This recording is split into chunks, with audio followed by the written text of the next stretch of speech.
नमस्कार।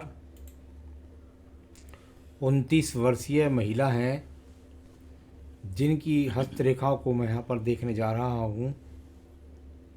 किस किस प्रकार का इनकी उंगलियों का फल है, इनके पर्वतों का फल है, इनकी रेखाओं का फल है, इसको मैं यहाँ पर आपको बताना शुरू करूँगा और इनके सवालों के जवाब। सबसे पहली बात है सबसे छोटी उंगली कनिष्ठा के बारे में। कनिष्ठा उंगली सूर्य की उंगली के प्रथम पर्व तक लंबाई में पहुंच जाए तो यह उत्तम उंगली होती है। यानी कम से कम इनके बारे में इतना ज़रूर कह सकते हैं कि इनकी बुढ़ापे तक याददाश्त अच्छी रहती है। इनके पास में अपनी भाषा में तीव्रता हो सकती है, लेकिन कुल मिलाकर कार्य करने की शक्ति भी इनके अंदर होती है। बौद्धिक गुणवत्ता की अगर बात करता हूँ तो उसमें किसी प्रकार की कमी नहीं है। ना भी पढ़े हों ऐसे लोग तो भी पढ़े लिखे से ज़्यादा इनके पास अपना ज्ञान पैदा होता है ईश्वरीय शक्ति से। यहाँ पर प्रथम मानसिक पर्व की बात करता हूँ। प्रथम मानसिक पर्व पूरी तरीके से मजबूत है, किसी तरीके से कोई परेशानी दिमागी यहाँ पर दिखाई नहीं देती। सेकंड पर्वत पर अच्छे प्रभाव चिन्ह है, यानी कुल मिलाकर किसी से लड़ने झगड़ने की प्रवृत्ति भी इनके पास में नहीं है। और तीसरा पर्व ज़रा ज़्यादा गहराई में पहुंच गया है और उंगलियों की अपेक्षा, तो इसका मतलब है आपके जीवन के अंदर धन के लिए संघर्ष होगा और उसके बाद आपके जीवन में आपको ऊंचाइयां प्राप्त होंगी। तो थोड़ा संघर्ष इसलिए हो गया क्योंकि ये नीचे की तरफ ज़्यादा गहराई में पहुंच गई, या कभी कभी ऐसे लोग थोड़ा सा देरी के बाद अपने जीवन की शुरुआत करते हैं, कैरियर की शुरुआत करते हैं। यहाँ बात करता हूँ सूर्य की उंगली के प्रथम पर्व के बारे में। यहाँ से किसी भी प्रकार का कोई बीपी का रोग नहीं, कोई आंखों के रोग नहीं, कोई अग्नि से संबंधित कार्यों से नुकसान नहीं, इस तरह का संकेत है। सेकंड पर्व कुल मिलाकर के यहाँ पर खड़ी हुई रेखाएं ठीक ठाक मजबूत है। यदि आपको कोई संविदा से संबंधित गवर्नमेंट का कोई जॉब मिले तो उसके लिए आप प्रयास करें तो आपको मिल सकता है। यहाँ तीसरा पर्व आपके यहाँ पर जो माना जाता है वो इस बात के लिए जाना जाता है कि आपका अपने माता पिता से अच्छे संबंध है, सहयोग है। आइए बात करते हैं आपकी शनि की उंगली के बारे में। शनि की उंगली बिल्कुल सीधी है, यानी अच्छी, इसको कह सकता हूँ कि राजनीति की जानकारी भी रखना, खेलों की जानकारी भी रखना। शनि की ढैया 7.5 जन्म नाम से और बोलते नाम से कभी भी आपके ऊपर परेशानी नहीं देगी। आपको किसी प्रकार से आर्थिक नुकसान और साथ ही साथ रोग नहीं देगी। प्रथम पर्व से यहाँ पर देखता हूँ तो किसी भी प्रकार का इस पर्व से अभी शरीर के अंदर कोई स्थायी रोग नहीं है। सेकंड पर्व की अगर बात करता हूँ तो यहाँ से भी किसी प्रकार से आर्थिक स्थिति में कोई बहुत बड़ा आपके पैसे लेके डूब जाए ऐसा संयोग नहीं, और किसी प्रकार से कोई मोटे कर्ज के योग भी नहीं दिखाई देते। तीसरा पर्व अपने परिवार को संचालन करने की शक्ति वह आपके अंदर भरपूर भरी हुई है। चलिए मैं बात करता हूँ बृहस्पति की उंगली के प्रथम पर्व के बारे में। यहाँ से जाना जाता है आपको शुगर, कोलेस्ट्रॉल, लीवर, किडनी, मोटापे के रोग, इस तरह का कोई भी रोग नहीं है। सेकंड पर्वत पर देखता हूँ तो कुछ स्क्रैचेस रेखाएं मुझको दिखाई दी। अगर मैं कहूँ तो शायद इंक होती तो यहाँ माइनस माइनस रेखा हल्की हल्की हल्की हल्की बूंदों जैसी शायद यहाँ पर दिखाई देती। यानी अगर मैं इसको देखता हूँ तो यहाँ थोड़ा सा ये कटिंग रेखाएं हैं, ये होती हैं पति पत्नी के विवाद की रेखाएं।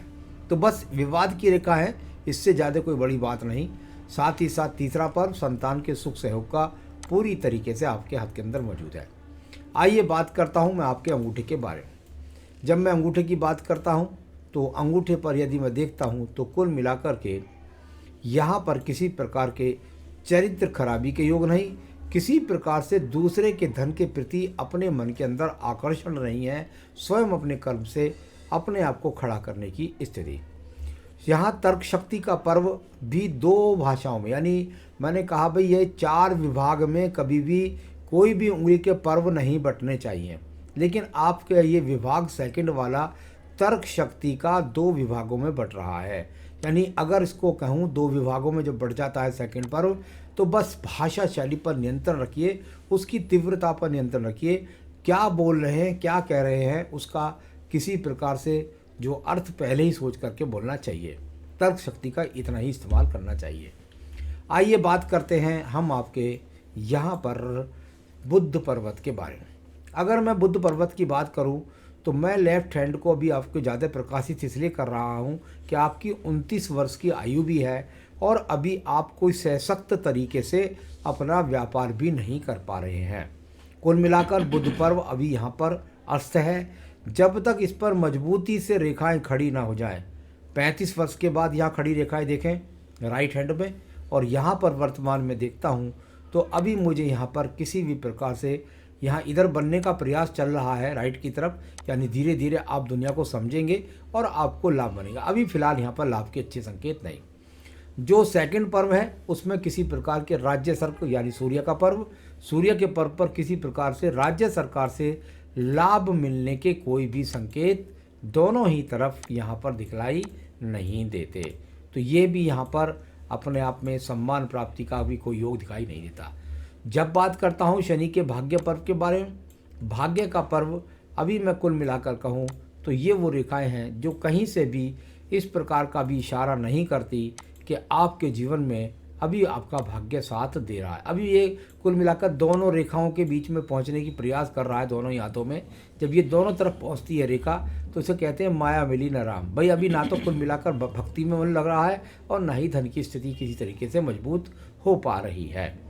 बृहस्पति के पर्व पर किसी प्रकार का एक्स का चिन्ह नहीं, कोई त्रिभुज नहीं, कोई चतुर्भुज नहीं, किसी प्रकार की अच्छी यहाँ अंकिता नहीं है, लेकिन बुरा चिन्ह नहीं है। सबसे बड़ी बात यह है, यानी जब पॉजिटिविटी रहती है तो उसका कारण ये मानते हैं हम कि भाई अच्छा चिन्ह यहाँ जो भी पैदा होगी, छोटी मोटी रेखा खड़ी होगी तो आपको लाभ ही देगी। कुल मिलाकर यहाँ पर सम पर्व है, संतान सुख भी होगा, पति सुख भी होगा, सामान्य रूप का मकान भी होगा, सामान्य रूप से संसाधन, सामान्य रूप से भक्ति। आइए बात करता हूँ मैं आपके निम्न मंगल पर्व के बारे में। निम्न मंगल पर्व कर्म रूपी रेखाएं, और जब जब जाकर ये आयु रेखा की हद को तोड़कर आगे चलती है तो मैं इन्हें अच्छी क्यों बोलता हूँ? मैं इन्हें इसलिए अच्छी बोलता हूँ, इसको बोलते हैं प्रयासरत रेखाएं, कर्म करने वाली रेखाएं। भाई कम से कम व्यक्ति प्रयास तो कर रहा है, भले उसका दिमाग डिस्टर्ब हो रहा हो कोई बात नहीं है। अगर इस युवावस्था में अगर आप काम नहीं करेंगे तो फिर सफलता कैसे मिलेगी? तो ये बहुत सारी यहाँ से इनको राहु रेखा बोल कर के लोग डराते हैं, ऐसे डरा वाली बात नहीं है। कुल मिलाकर ये रेखाएं कर्म रूपी रेखाओं के रूप में अच्छा कार्य कर रही हैं, प्रयास कर रही हैं, और जो प्रयास करता है वही जीवन में सफल होता है और उसकी अच्छी रेखा बन जाती है। अब बात करता हूँ मैं यहाँ पर आपकी बुद्धि रेखा के बारे में। बुद्धि रेखा देखिए यहाँ से तो थोड़ा सा दूर से दिखाई दी, राइट हैंड को भी तरह थोड़ा सा देख लेता हूँ मैं यहाँ पर बुद्धि रेखा को देखिए दूर से चल करके चली, यानी यहाँ भी थोड़ा सा ये चली यहाँ पर इस तरीके से, और इसके बाद ये दूसरी बुद्धि रेखा दूर से चली। यानी आपके जीवन में इसे कह सकता हूँ जो दूसरी बुद्धि रेखा जहाँ से मैं लाइन खींच रहा हूँ ये आपके जीवन का 30वां वर्ष है। यानी इससे पहले जो सोचते विचारते रहे उसमें सफलता नहीं मिली और आगे आप प्रयास कर रहे हैं सफलता के लिए। कुछ लहरदार रेखा है, ऊपर वाली बुद्धि रेखा से संबंध बनाया है इसने, तो बस ये है कि मन में एक रूपता नहीं रहती, भाई ये काम करूं कि वो काम करूं, इसका ऐसे फल बोल सकते हैं। तो बुद्धि रेखा यहाँ पर कुल मिलाकर जो लेफ्ट हैंड में है वो तो आपने सामान्य रूप से अपने घर के विकास में बिता दी। थोड़ा सा ये अब मुख खुला हुआ है पहली बुद्धि रेखा का, जिस कारण से वाणी पर नियंत्रण रखें, फालतू ना बोलें, जो वैचारिक मतभेद कराती है पति के साथ। द्वितीय मंगल पर्व की अगर बात करता हूँ, यहाँ से किसी झगड़े के, झंझट के, कोर्ट के, कचहरी के, मुकदमे के कोई भी योग दिखाई नहीं देते हैं। तो ये इस तरीके से यहाँ पर हम बोल सकते हैं कि अभी यहाँ पर किसी प्रकार का ऐसा नहीं दिखाई देता। और मंगल पर्व से द्वितीय से हृदय रेखा की अगर बात करता हूँ तो हृदय रेखा में थोड़ा सा दीप है। देखिए दीप जब पड़ेगा तो या तो स्वास्थ्य को करेगा, स्वास्थ्य के लिए तो मैंने चारों पर्व देख लिए, स्वास्थ्य वहाँ से खराब नजर नहीं आता। जब यहाँ दीप पड़ता है तो कहते हैं मन में कुछ गांठ, मन में कुछ परेशानी, और साथ ही साथ पति के साथ थोड़ा सा अनबन के संकेत। तो ऐसी है आपकी यहाँ पर हृदय रेखा। चलिए अब बात करते हैं इसके बाद में हम आपके यहाँ पर, और वो है आपका चंद्र पर्वत। चंद्र पर्वत की स्थिति को यहाँ पर देख लेते हैं। किसी प्रकार का डिप्रेशन का योग नहीं है, किसी भी प्रकार से यहाँ से कोई अगर मैं देखता हूँ तो ऐसा योग दिखाई नहीं पड़ता जिसके द्वारा मैं कह सकूँ कि अभी विदेश यात्रा की कोई स्थिति है। तो कुल मिलाकर ये है कुछ सप्लाई जैसे माध्यम का कुछ संकेत दिखाई देता है जो आपने पहले प्रयास किया हो और उसमें सफलता ना मिली हो।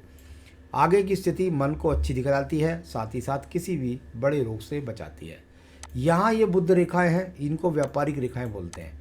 अगर यहाँ इसमें देखता हूँ तो ठीक से दिखाई देती हैं 4-4, 5-5 बार, यानी कितनी बार जीवन में काम प्रयास करने का कोशिश और उसके बाद से असफलता।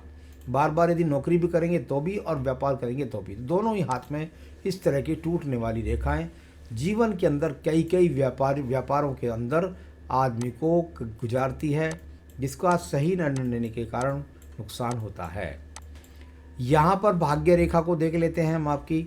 अगर भाग्य रेखा को देखता हूँ तो यह आपकी यहाँ 35 वर्ष तक है।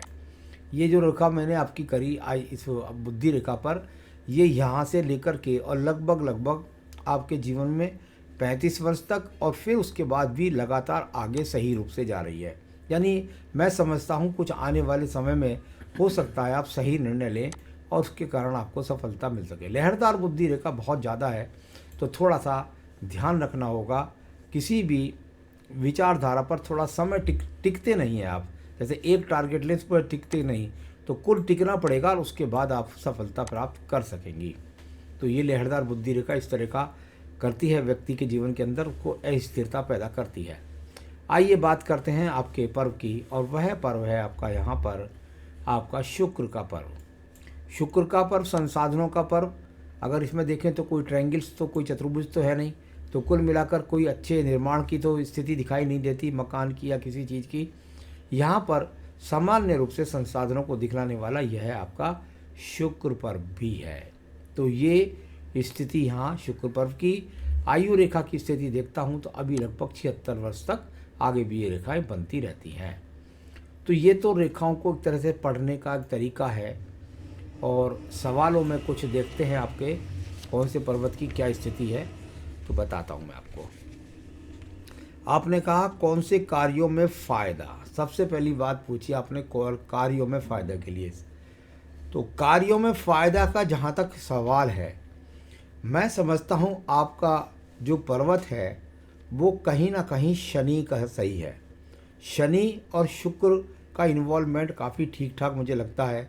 जैसे मान लिया अगर बात करते हैं कि भाई शनि और शुक्र का इन्वॉल्वमेंट की, तो महिलाओं से संबंधित सौंदर्य क्षेत्र कर सकते हैं, ब्यूटी पार्लर का काम सीख सकते हैं। स्थिरता उनमें ज़रूर लगानी पड़ेगी, थोड़ा समय लगेगा तब आपको उसमें सफलता मिलेगी। आप ब्यूटिक का काम भी कर सकते हैं क्योंकि शनि का इन्वॉल्वमेंट भी ठीक है, तो थोड़ा सा बुटीक का काम भी कर सकते हैं। लेकिन आपकी बुद्धि रेखा आपको इन कार्यों में स्थिर रहने दे, ये एक बहुत बड़ी बात है। तो स्थिर रहने वाली आपकी बुद्धि रेखा नहीं है, आपको जल्दी रिजल्ट चाहिए, वो बहुत मुश्किल है। तो यहाँ थोड़ा सा कुल मिलाकर आपको सब्र करना होगा और जब आपकी ऊंचाइयाँ उसमें धीरे धीरे उस काम में आपको प्राप्त होंगी। लड़ाई झगड़े के लिए आपकी बुद्धि रेखा थोड़ा सा अलग से थी दोनों ही हाथ के अंदर। कुल मिलाकर के आपकी तरफ से, और क्योंकि बुद्धि रेखा भी लहरदार भी है, स्थिरता आपको लानी पड़ेगी, वरना पति पत्नी के बीच में झगड़े की शुरुआत आपकी तरफ से मुझे ज़्यादा दिखाई देती है। अभी मैं आपका हाथ देख रहा हूँ। आर्थिक स्थिति के बारे में बताएं। आर्थिक स्थिति बहुत अच्छी मजबूत नहीं कह सकता क्योंकि शनि पर्व अभी आपका साथ नहीं दे रहा है। अभी सिर्फ कर्म पर्व आपका साथ दे रहा है। अभी आपको मेहनत करनी पड़ेगी और 5 साल तक काफ़ी मेहनत की स्थितियाँ आपके सामने आएंगी जो धीरे धीरे आपको उन्नति की तरफ ले जाएंगी। काम धंधे के बारे में वही स्थिति है, 4-5 साल स्ट्रगल है, लेकिन स्थिरता के साथ करना पड़ेगा। रोज़ रोज़ काम बदलने से आप किसी भी काम की पहले गहराई तक पहुँचिएगा क्योंकि बुद्धि रेखा आपको टिकने नहीं देगी। कौन सा काम नुकसान और कौन से बेनिफिट।